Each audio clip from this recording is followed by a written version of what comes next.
Julien Alfred is the new fastest woman in the world, running at 10:72 in the women's 100-meter final. We're going to go into everything that is surrounding this event, some of the top athletes, as well as how Julien Alfred ended up pulling it off. We'll go ahead and hop right into it. So the first thing that we want to be able to show here is we have Julien Alfred in lane 6, and then we have Sha'Carri Richardson in lane 7. She is the world champion, came in second place. We also had Melissa Jefferson, who is another top American sprinter. We have Tia Clayton here, but really the main one's going to be Julien Alfred. We could also see her here, see what really happened. Sha'Carri Richardson ended up winning the world championship in 2023 and was the favorite going into the event today, but was not able to put it all together. And so when we go and really slow it down, the first thing that stands out is Julien Alfred just had a lot better start. Even if we kind of zoom out, we can see that at this point, and much of a reaction, Sha'Carri just didn't react very well. Similar to what happened in the heats of the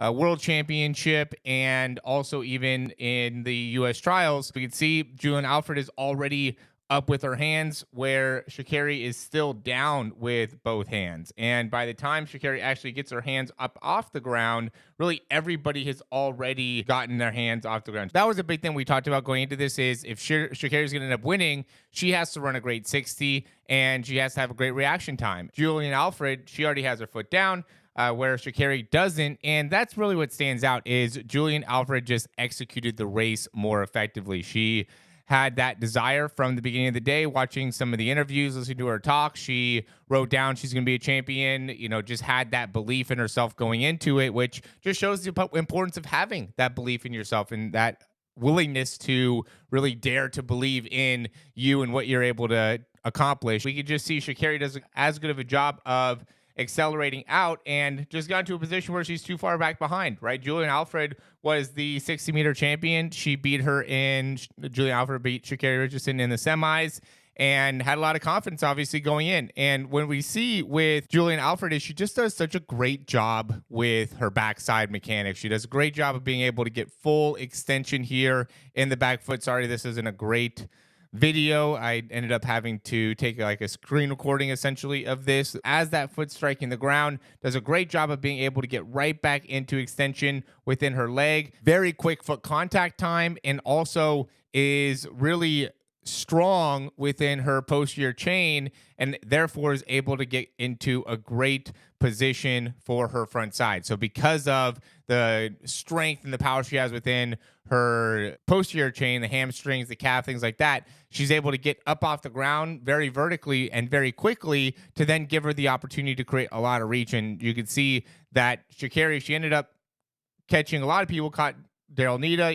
Like in this place, she was behind. She was probably in last place or close to last place within the first 10 meters and was able to come back past Daryl Nita, past Melissa Jefferson, even past Tia Clayton, but was not able to get fast enough to be able to beat Julien Alfred. Julien Alfred ran 10:72 in the World Championships. Sha'Carri Richardson ran 10:65. And so that's what we were talking about going into it, was can Sha'Carri end up running sub 10:61? And I thought that she could. Kind of went in depth into what are some of the things that she needs to do in order to do that, but obviously didn't run her race, ended up running 10:08, which is just not fast enough. And I don't think anybody thought that that would be fast enough. 10:08 was just not a very characteristic run of Sha'Carri in a final. She just ran 10:71 to win the U.S. Olympic trials. And so that time would have won. Her world championship time last season would have won.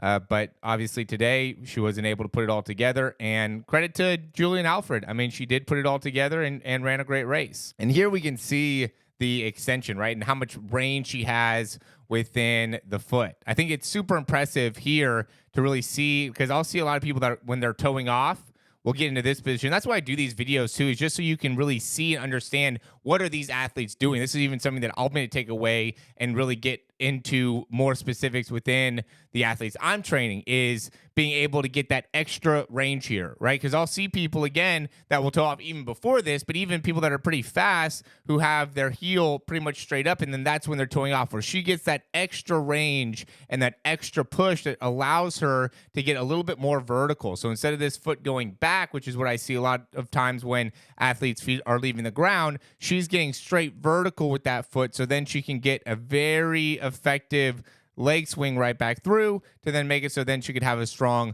foot strike with this foot here out in front. And it's really beautiful to see. I mean, she has a beautiful stride. Look at the height of the knee. Look at the height of the hip. Look at the foot position at toe off. I mean, it's right underneath the knee. There's so many things that she executes so well here. Look at that beautiful extension. Lands on the front part of the foot, even in what looks like a little bit of some rain. And that was what kind of stood out to me too, is even with the introductions, it seemed like Sha'Carri Richardson was just very nervous around the whole event. And so unfortunate, just because this only comes around every 4 years. And so it's not something that you could just, try again next month or next year or next 2 years. You have to wait all the way till 2028 in order to have another opportunity to win Olympic gold. But that's also one of the things that's amazing about the track and field, right? Is that you have such a long time before you get another opportunity, which makes it so it's just that much more special to be Olympic gold medal champion. And so congrats to Julien Alfred. Definitely deserves it. Puts kind of St. Lucia on the map. She was, again, the world champion for the 60, and then is now the Olympic champion in the 100. Congratulations to her. Thanks for watching. We have other videos that will go and break down other top sprinters, as well as get you ready for the men's 100 meter. Go ahead and click one of those down below. Thanks for watching. Like, subscribe. We'll talk to you soon.